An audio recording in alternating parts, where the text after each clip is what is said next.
On this episode of Tipple Theory, we're going to be talking about sours. Tipple theory is the exploration of history and practice of creating alcohol around the world. On this show, we'll share some of the history of how your favorite beverages came to be, as well as techniques professional bartenders use to elevate your poison of choice into an experience worth savoring. Hello and welcome to Tipple Theory with your VSOP hosts. My name is Sean, I'm September. and please visit tippletheory.com today to find other episodes and ways to support us, like joining Patreon. Today's topic is going to be sours, but before we dig into it, September, what you been up to? I stuff and things. I forget. I drove to South Carolina. I took food to a friend.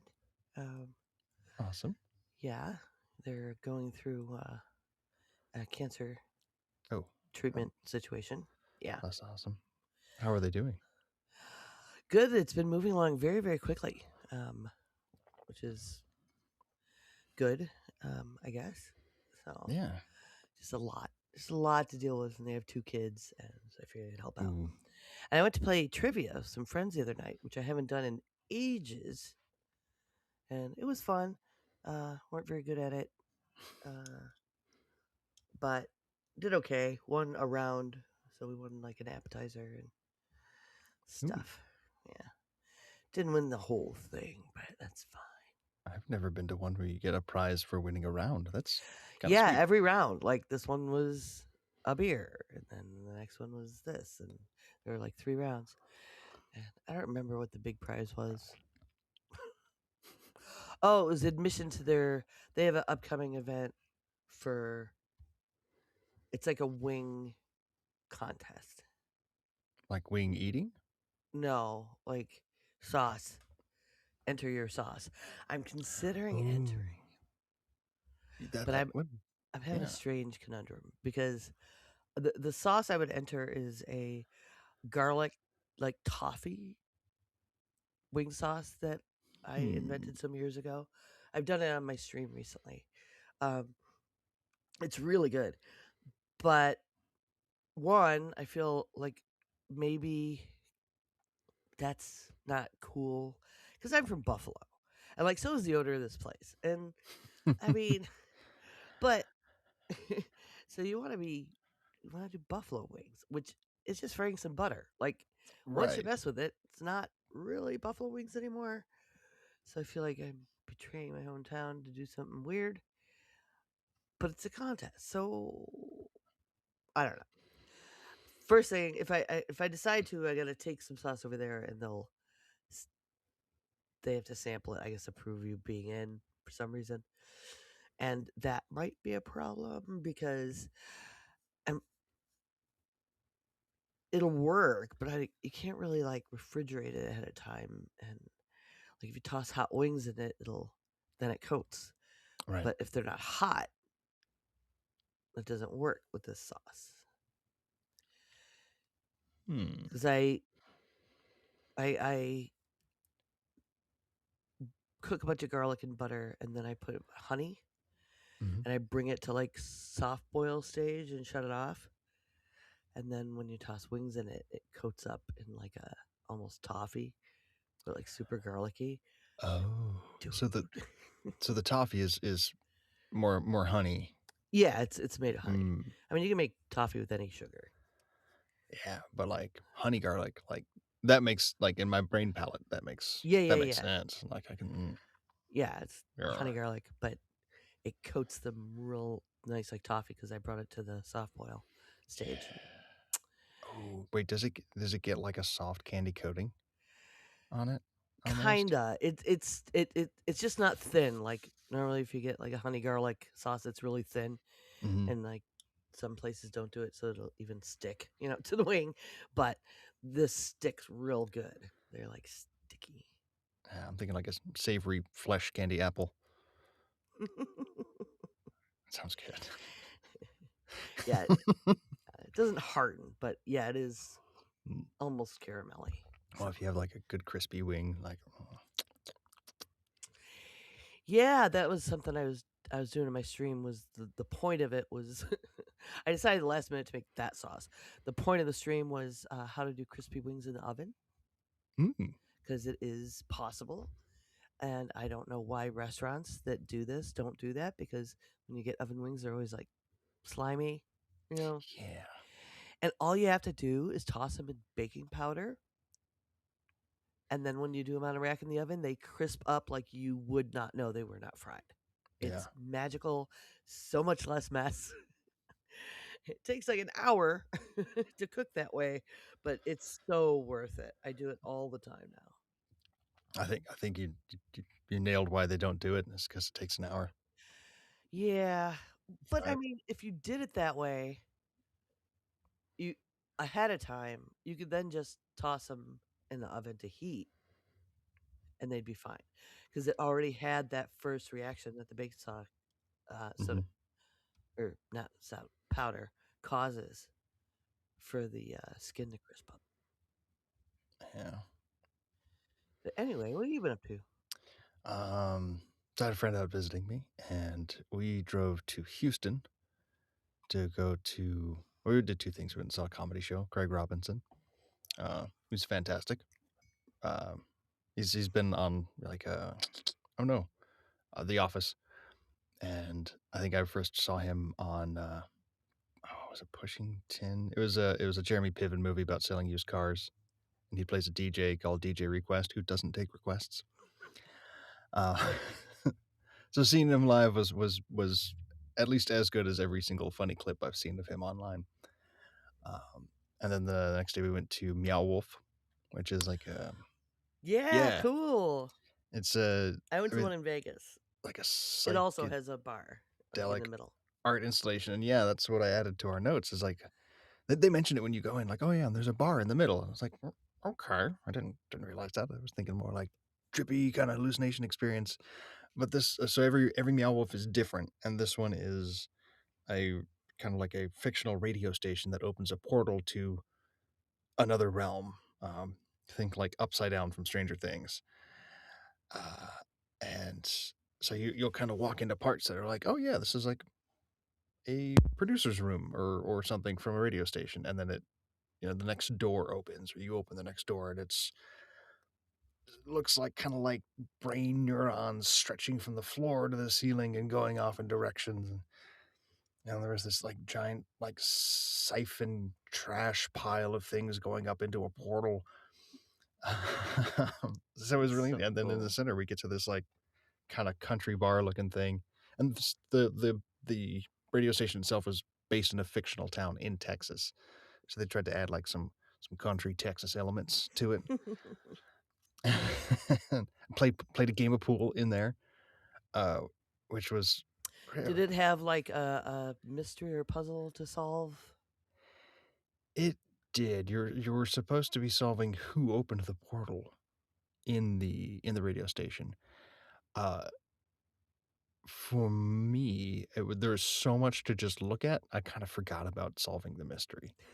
Um, Yeah, I went to the one I've in Vegas and like I've done it more than once. The first time I didn't get there's like a scanner card you can get for an extra like $3 or something mhm, that you can scan different places and it really opens up more clues and solutions.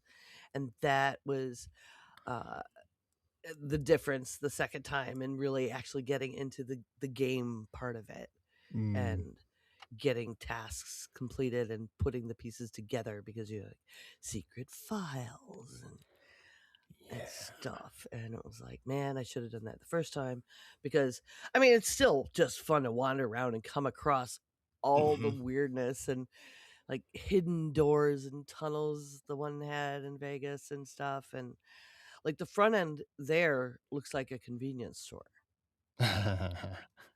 Yeah. Like Nice. that one's about feeding some weird stuff to people. I don't know, mind control thing. But Mm, um Soylent Green. yeah.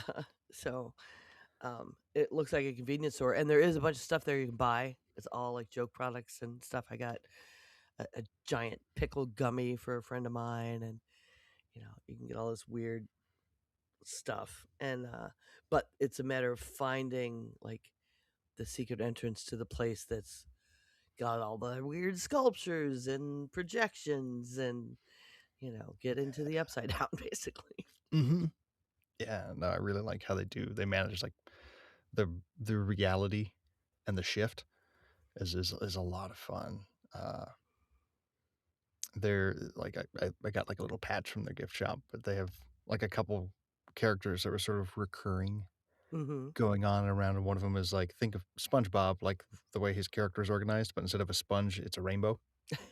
But same Okay. kinda, like, arm and, like, leg and hip configuration. And he's got a cowboy hat on and, like, 4 eyes, playing a guitar. So I'm like, "This character's just strange enough. I think I'll put that on my patch bag." Nice. Um, he was also in the bar, like, playing in a band of, like, otherworldly entities. So the bar at yours was inside the art installation? Mhm. Oh, okay.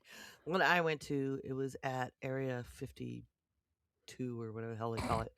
And like it has other stuff. It has like a speakeasy in there, and there's laser tag, and there's the Meow Wolf Oh, installation and stuff. But there's then like an open courtyard center area, and there was a bar there. interesting. So it Yeah, wasn't technically part of the same thing.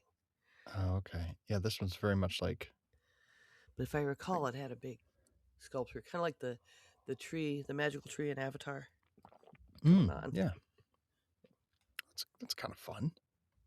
Did you I ever would get a ha drink there? I didn't have a drink. Okay. I meant to for the sake of the show, but, Yeah. they didn't look all that appetizing. And I kinda felt for the bar staff because we were there, like, at 10:30 in the morning. They looked really bored, and I was like, I'm not really into this." You'd think there'd be more day drinkers in Texas. Well, by the time we finished playing a game of pool, there were a lot more people in there. Um, If I lived in Texas, I'd day drink. it's a good reason to do so. Uh, I tend to concur. Speaking of day drinking, All right. sours. Um, so, we've kind of been leading up to sours. We Uh, have similar origins with the whole like, don't get rickets, drink this. Or not rickets. Scurvy. Scurvy. Scurvy, Sorry. Scurvy. right, and that's Rickets is so the bone thing. That's the calcium thing. right, Scurvy is the vitamin C thing. we could work it in together. Um, some sort of cream-based cocktail to There we go. counter rickets. Honestly, sparkling mineral water would work. Um, some There of them you have go. a lot of calcium. Anyway, so before there were sours, there were punches, which the punches is like the oldest category of cocktails, which is generally trying to add 2 or more ingredients and make a cocktail. Right? And I'm loosely defining that because I'm not worried about it for this episode. But after punches comes sours, and if you go onto the Google, usually you will find uh, uh, like entries. Well, there's the AI summary. Ignore that.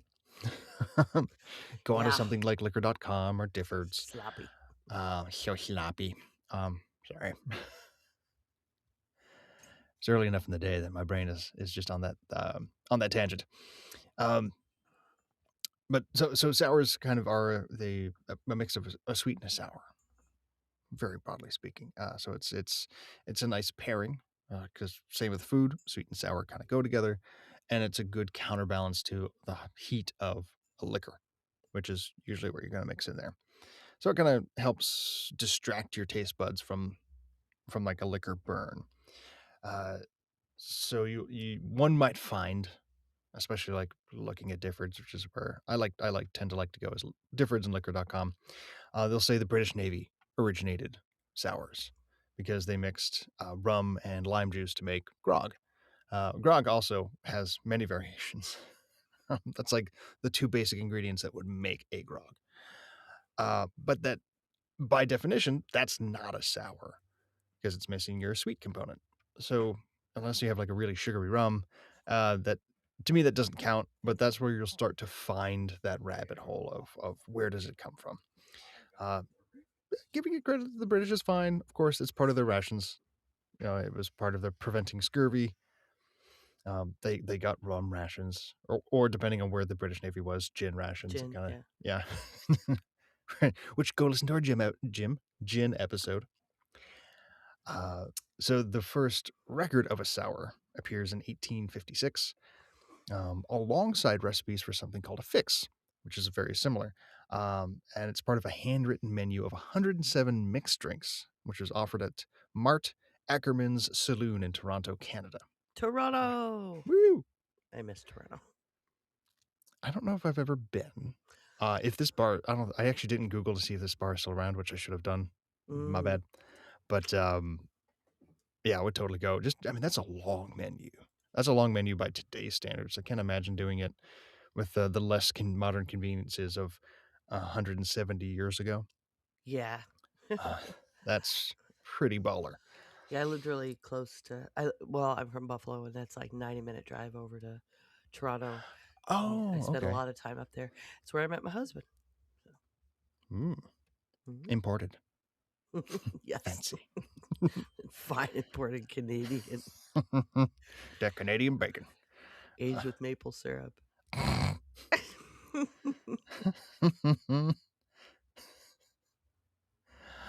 Okay, so that's the first written record of a sour. The first recipe for a sour appears in, drumroll, Jerry Thomas's 1862 The Bartender's Guide, which has recipes for a brandy sour, a gin sour, and a Santa Cruz, which is a rum sour. Uh, so that's where you get your first actual like documented. This is the recipe. The other one was just like we have it on the menu, but it doesn't really tell you what's in it. Um, but we can pretty much say like that's what 8 years apart. Um, we're pretty much in the zone. Oh no, not even 8, 6 years apart. So that one has 1 tablespoon of sugar, a half a wine glass of water, roughly. Well, actually, that would be somewhere between 1 and 3 ounces of wine or water, a piece of lemon pressed into the glass, like you might muddle it for an old fashioned, and then gin or brandy. So you have your sweet, your sugar, water, so that making a sour, like a basic sour mix or lemonade, really, and then your liquor. Mm. Uh, the whiskey sour is first mentioned in print media, as far as like not like on a menu and not in a recipe book in 18. Oh, sorry, the whiskey sour. Blah. I just phased over that. So the whiskey sour, of course, just another variation of sours, was first mentioned in 1870 in Waukesha, Wisconsin, the Waukesha Hmm. Plain Dealer. Um, I've actually been to Interesting. Waukesha because I lived in Rhinelander for a while. I've been Um, where I think Cleveland has a plain dealer. It's such an odd newspaper name that I remember seeing it.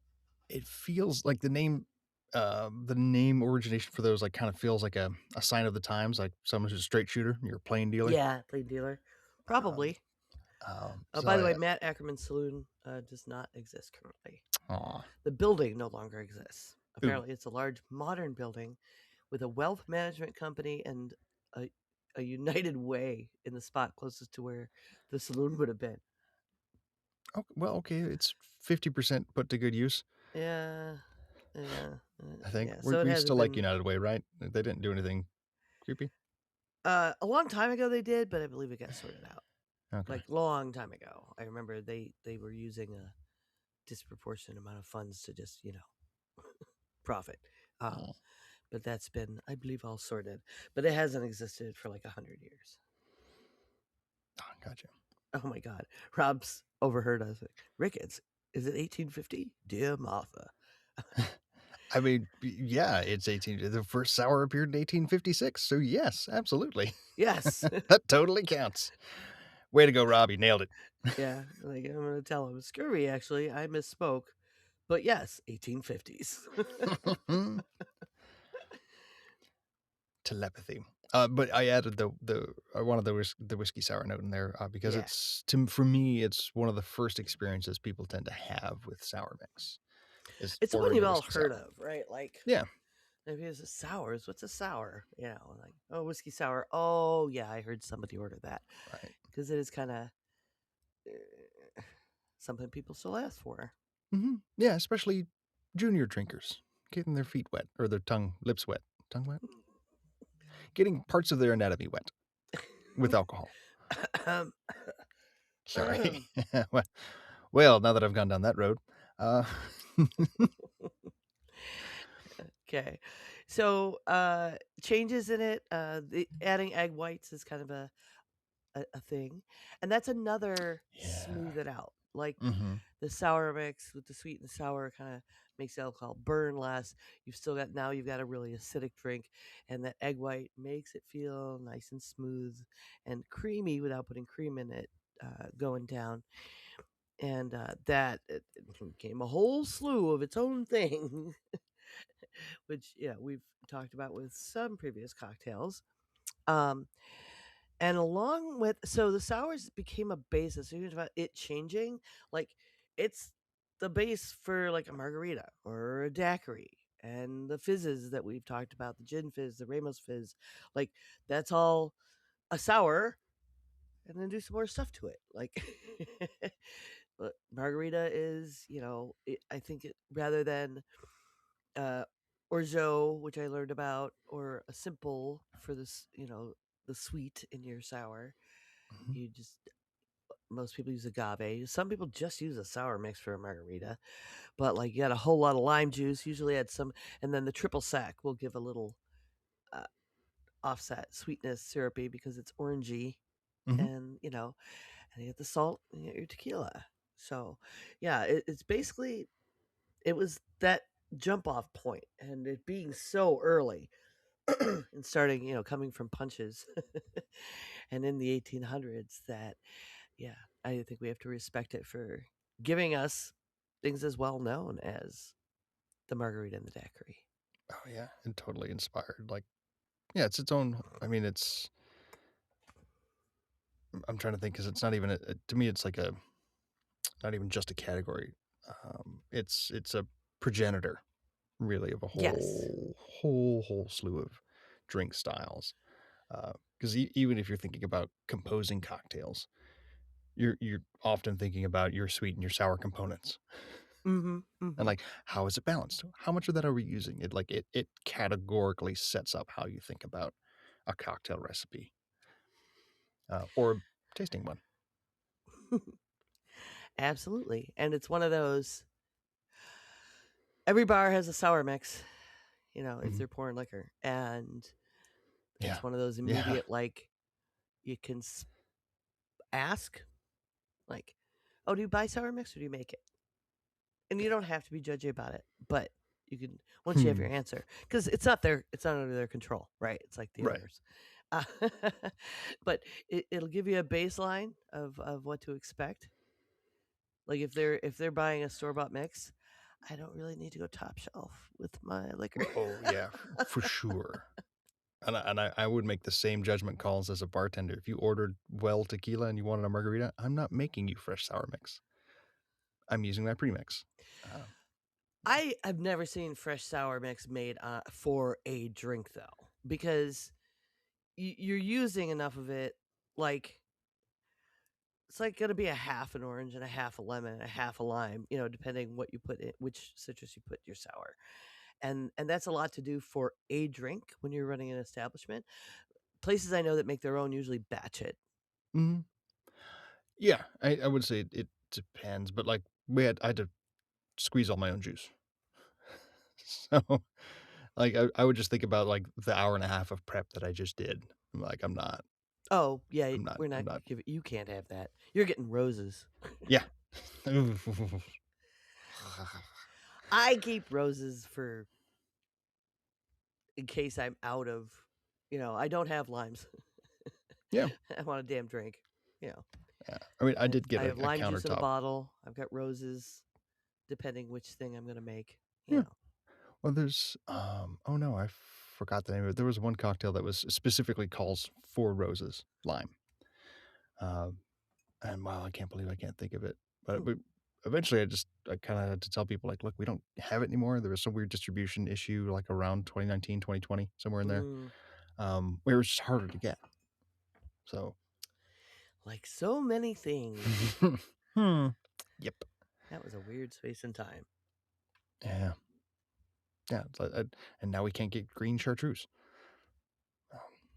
All those home bartenders and the monks going, we are stressed out. And we're monks, you guys. Really. So, how would we put a twist on it, man? I could not come up with anything because this is such, like you said, the progenitor, the baseline, that anything you do, you put a twist on it, it's already been done. Like, there's a million different variations. Yeah.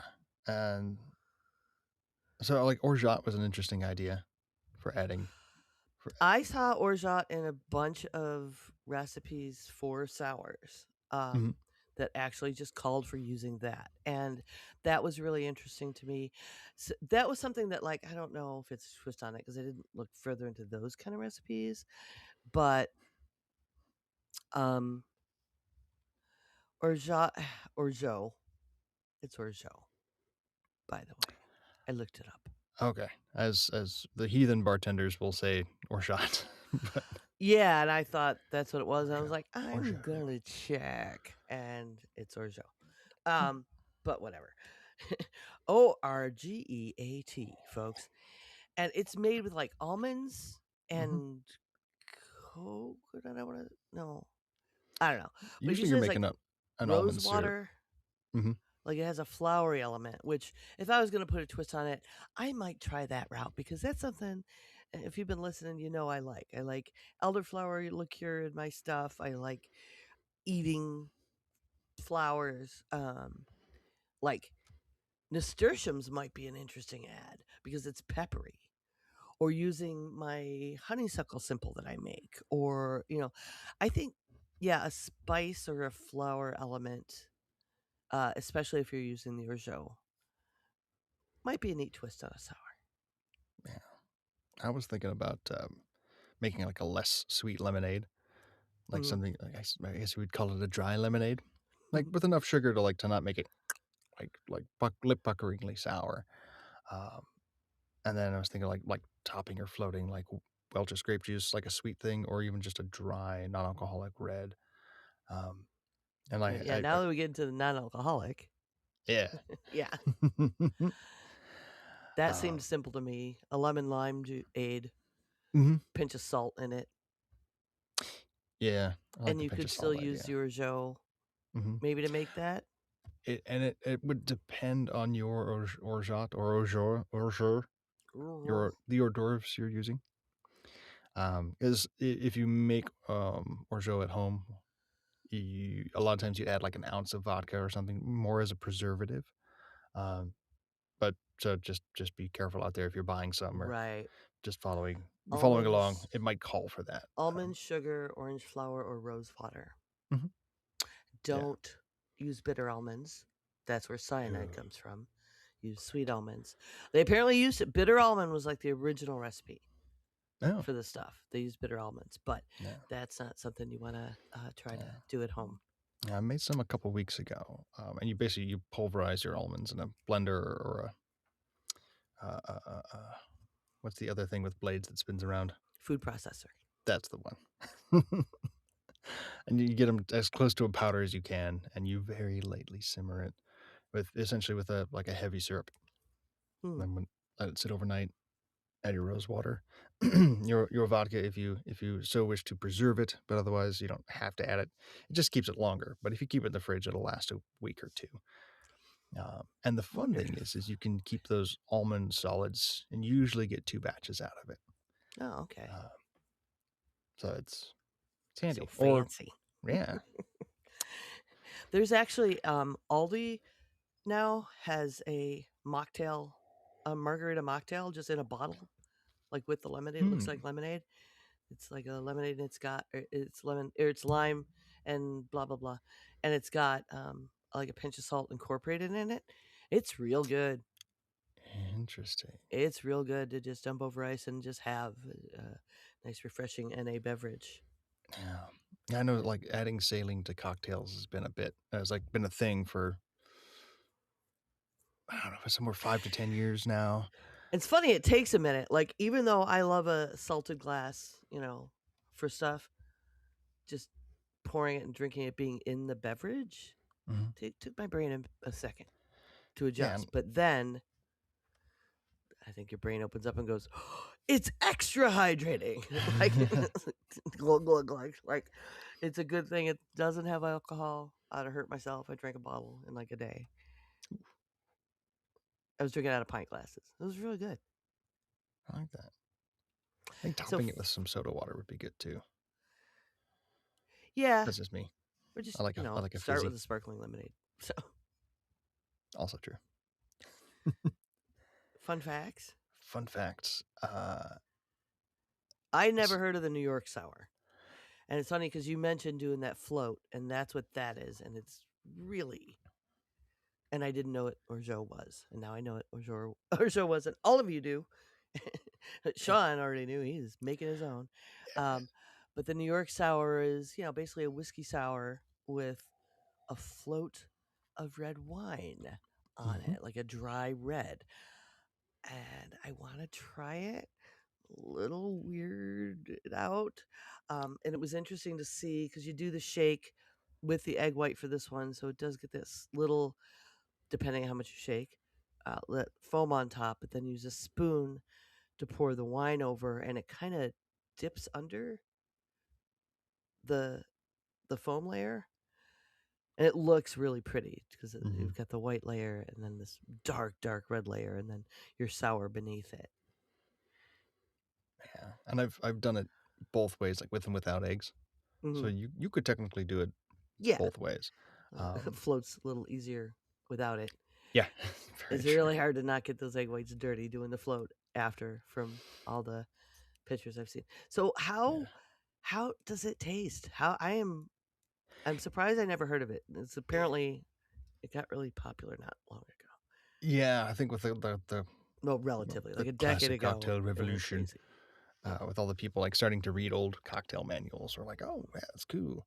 So someone introduced it to me as a Manhattan sour, which is it's the same thing. It's just referring to a specific part of New York rather than saying New York sour.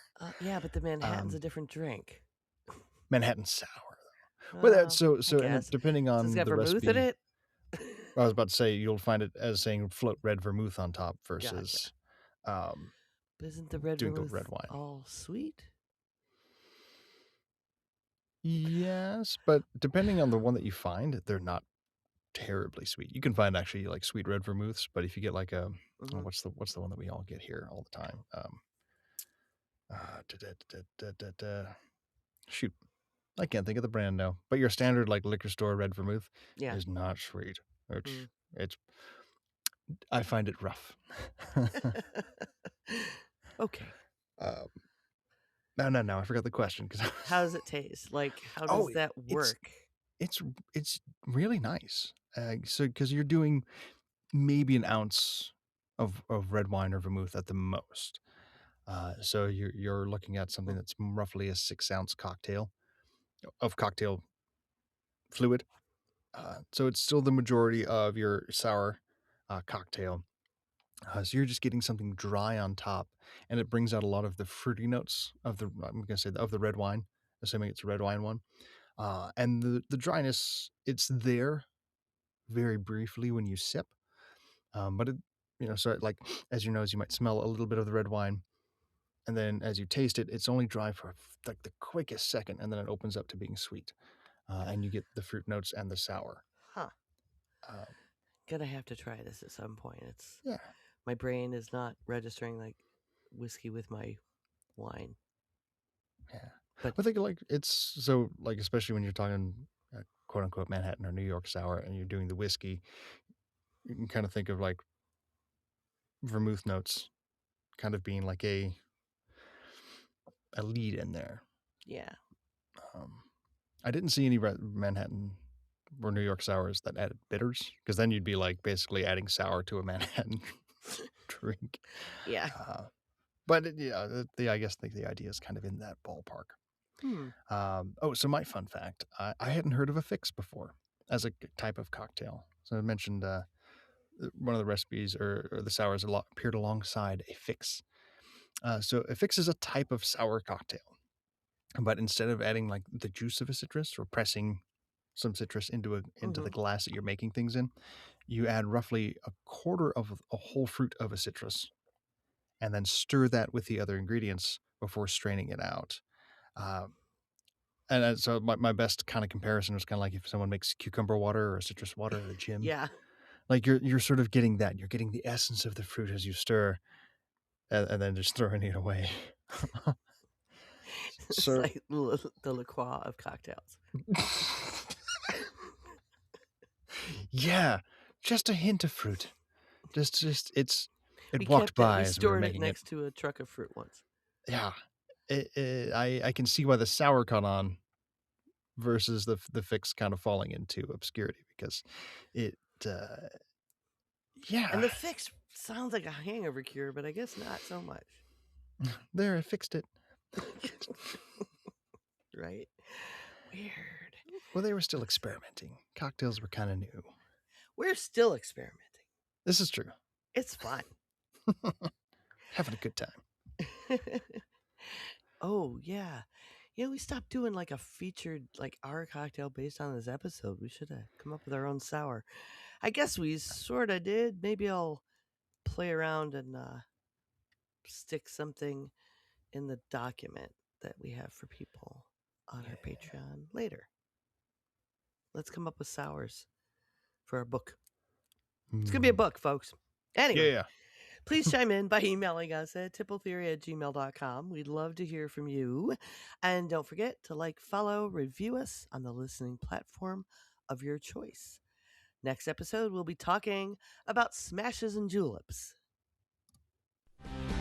Please check out patreon.com/Tipple Theory today, where you can become a supporter and get access to video of our cocktail of the week being made and other behind-the-scenes goodies. Thank you to Scott Gesser for writing our theme music that you're listening to right now. You can find him and links to his music at scottgesser.weebly.com.